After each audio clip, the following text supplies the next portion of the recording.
என்ன மாதிரி படிப்புக்காகவோ வேலைக்காகவோ நம்ம ஊரை விட்டு வெளியே ஒரு நகரத்துக்கு வந்திருக்கவங்களுக்கு நான் இப்போ சொல்லக்கூடிய விஷயம் வந்து கொஞ்சம் ஒட்டுறதுக்கு வாய்ப்பு இருக்குது. நானும் வந்து பார்த்தீங்கன்னா கிட்டத்தட்ட ஒரு 10 வருஷம் ஆச்சு நம்ம ஊரை விட்டு சென்னையில் படித்து அப்புறம் வேலைக்கு போய் அதுக்கப்புறம் திருப்பி நம்ம இப்போ பெங்களூரில் வந்திருக்கோம். அந்த வகையில் ஒரு 3 நாள் லீவுக்காக நம்ம ஊருக்கு போயிருந்தோம். அதாவது சனி ஞாயிறு ப்ளஸ் வெள்ளிக்கிழமை நான் லீவ் எடுத்திருந்தேன் ஒரு சொந்தக்காரனுடைய திருமண நிகழ்ச்சிக்காக. ஸோ இந்த ஒரு 3 நாள் எப்படி இருந்தது அப்படின்னு பார்த்தீங்கன்னா, நான் கிளம்புற அந்த வியாழக்கிழமை சாயங்காலத்துக்காக பார்த்தீங்கன்னா ஒரு சமயம் அதுக்கு முந்தின நாட்கள்லாம் வந்து ரொம்ப குஷியாக தான் இருந்தேன். ஊருக்கு போகிறோம் அப்படின்னு சொல்லிட்டு ஒரு ரெகுலராக ஒரு விஷயம் ஓடிக்கிட்டே இருக்குன்னா அதை பிரேக் பண்ணி போகிறதே ஒரு குஷி. அதுக்கப்புறம் ஊருக்கு போகிறோம், நம்ம குடும்பத்தை பார்ப்போம், திருமண நிகழ்ச்சிங்கிறப்போ நம்ம சொந்தக்காரங்க நிறைய பேர் நம்ம பார்க்கறதுக்கான வாய்ப்பு கிடைக்கும். ஸோ அப்படிங்கிற மாதிரி ஒரு குஷியில் போகிறேன். அன்னைக்கு வெள்ளிக்கிழமை திருமண நிகழ்ச்சி முடியுது. அன்னைக்கு அந்த ஒரு பரபரப்புலேயே அந்த நாள் முடிஞ்சுது. சனிக்கிழமை காலையில் எழுந்துச்சு பார்த்தீங்கன்னா பெருசாக எந்த ஒரு பிளானும் கிடையாது. எங்கேயாவது பக்கத்தில் போயிட்டு வர ஒரு பிளான் இருந்திருக்கும் சில நேரம். பட் அன்னைக்கு கொஞ்சம் மழைலாம் பெஞ்சனால பெருசாக அந்த பிளானு கேன்சல் ஆச்சு.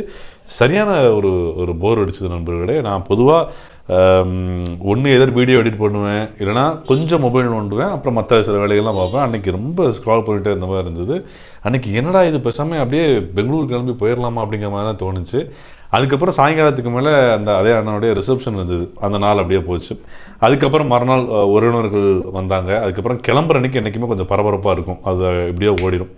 அந்த மாதிரி கிளம்பி நம்ம வந்துட்டோம். இன்றைக்கி காலையில் மூணாவது நாள் நம்ம முடிச்சு வரப்போ பார்த்திங்கன்னா அப்போ ஒரு மனம் வந்து அந்த ஊரெல்லாம் முடிச்சு வந்த ஞாபகங்கள்லாம் மனசில் வந்து ஒரு மாதிரி பாரமாக இருக்கும். அந்த பாரம் இப்போ கூட அப்படியே இருக்குது. ஸோ இப்போ நான் என்ன சொல்ல வரேன்னு பார்த்தீங்கன்னா, இந்த ஒரு விஷயங்கள் இதுக்கு முன்னாடி காலேஜெலாம் படிக்கிறப்ப போகிறப்போ இந்தளவுக்கு ஒரு விஷயங்கள் இருக்காது. மேபி நம்மளுக்கு கொஞ்சம் நம்ம வந்து 25-30 ஏஜ் ரேஞ்சுக்குள்ளே இருக்கும். ப்ளஸ் நம்மளில் இருக்கக்கூடிய நண்பர்கள் பாதி பேருக்கு வந்து பார்த்திங்கன்னா திருமணம் ஆயிடுச்சு, இல்லைனா அந்த வேலை பொறுப்புகள் அவங்களுக்கு கொஞ்சம் அதிகமாகிருச்சு. அவங்க ரொம்ப பிஸியாகவும் இருக்காங்க. நம்ம அடிக்கடி போய் நோண்டுறதுக்கான ஒரு வாய்ப்பும் இல்லை. ஸோ இந்த மாதிரி விஷயங்கள் தான் காரணமாக அப்படின்னு எனக்கே ஒரு தெளிவான ஒரு விடை கிடைக்கல. ஸோ என்னைய மாதிரி ஒரு சுச்சுவேஷனில் ஊரை விட்டு வெளியில் இருக்கவங்க உங்களுக்கும் ஊருக்கு போய்ட்டோமோ இதே எக்ஸ்பீரியன்ஸ் தான் இருக்குமா, அது எப்படி அப்படின்னு சொல்லி நான் தெரிஞ்சுக்க விருப்பப்படுறேன். கமெண்ட் பண்ணுங்கள், சேர்ந்து தெரிஞ்சுப்போம், சந்திப்போம்.